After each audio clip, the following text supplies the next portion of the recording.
Le 9e rallye de Tunisie a officiellement commencé à Saint-Tropez, puisque c'est là qu'ont eu lieu les vérifications techniques et administratives des véhicules. Le temps d'un passage devant la foule et les concurrents ont embarqué à Marseille, direction Tunis.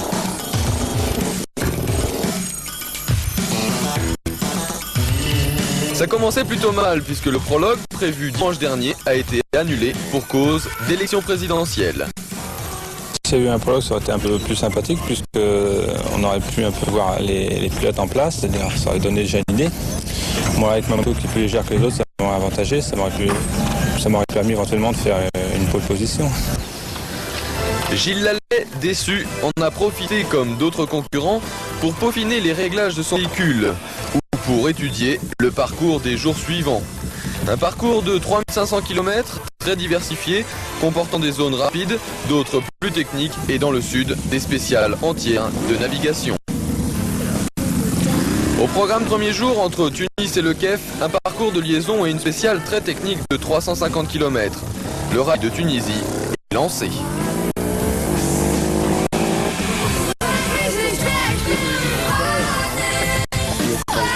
Les premières voitures à partir sont les Mitsubishi, venus ici en force avec 3 pilotes, Lartigue, Da Silva et Fontenay.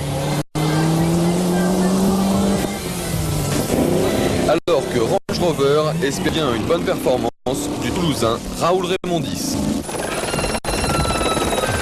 En moto, le team Suzuki dirigé par Gaston Rayet compte sur le nombre pour remporter la victoire.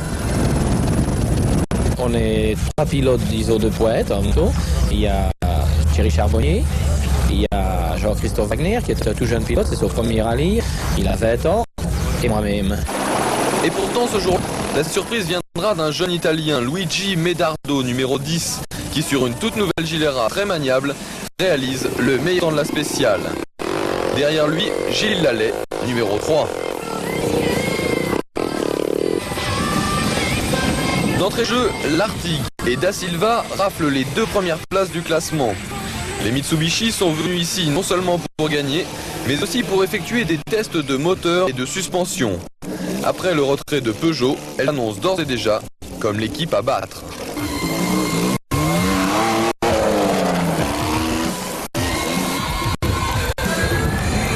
Alessandro De Petri, vainqueur ici même l'année dernière, remporte lui la spéciale de main entre le Kef et Tamerza, une spéciale très roulante où les motos puissantes ont pu pleinement s'exprimer. Deuxième, Thierry Magnaldi, désormais très à l'aise sur sa 750 NXR. C'est pourtant Gilles Lallet qui prend la tête du classement provisoire au bénéfice d'une course très régulière. À l'arrivée à Tamerza, Pierre Lartigue en tête conforte sa première place au classement général. Derrière lui, l'Italien Germanetti fait la surprise du jour en profitant d'un tonneau sans gravité de Da Silva. La troisième étape emmenait les concurrents de Tamerza à 12 dans la plus longue spéciale du rallye, 425 km.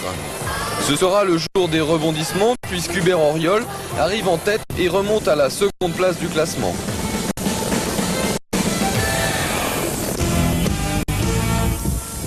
En moto, Gilles Lallet, parti en tête, sera pénalisé par une erreur de roadbook. Si bien que De Petri en profite pour gagner la spéciale et prend la première place du classement avec 20 minutes d'avance. C'était une étape très dure pour navigation, cailloux, il y a de tout. Vous êtes perdu? Non, jamais.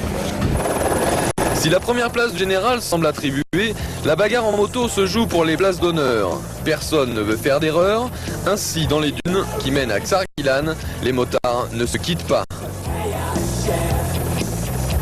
Une spéciale réduite à une centaine de kilomètres pour des raisons de sécurité, puisque des vents de sable avaient rendu impraticables les 2 tiers de la piste. À l'arrivée à Xarguilan, Thierry Magnaldi est en tête, mais De Petri garde la première place. La bagarre du jour a eu lieu entre Auriol et Lartigue.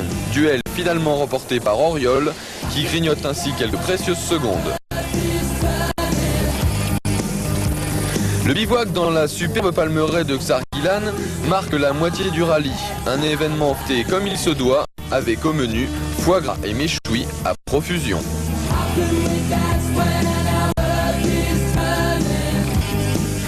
Coup de théâtre dans la spéciale du lendemain qui emmenait les concurrents à Remada. Pierre Lartigue, qui se croyait hors de danger, casse son turbo et permet ainsi à Hubert Auriol de revenir à 15 minutes. Lartigue n'a alors plus droit à l'erreur. La meilleure opération de la journée est pour Raymond Dix. Malchanceux depuis le début de course, il remporte enfin une victoire méritée en spécial. Ça fait quand même 3 jours que j'ai des problèmes sur ma voiture, des petits problèmes ici là, mais aujourd'hui je crois qu'on a bien travaillé avec mon navigateur parce que lui aussi a bien navigué et moi je crois qu'on on a cassé une roue quand même, mais on est arrivé premier. En moto, Joël Dorès, pilote Honda, s'illustre en prenant la 2e place de l'étape. Il remonte en 3e position au classement général, mais De Petry garde toujours la tête.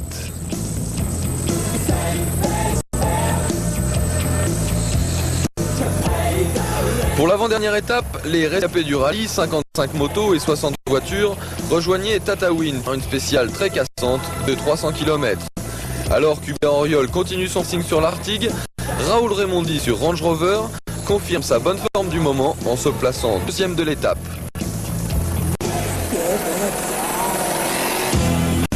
Vainqueur à Tataouine, l'Italien Germanetti, également sur Range Rover, qui prend ainsi la 5e place du classement général.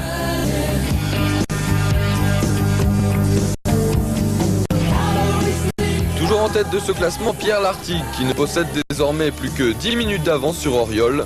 La fin de course en voiture s'annonce serrée.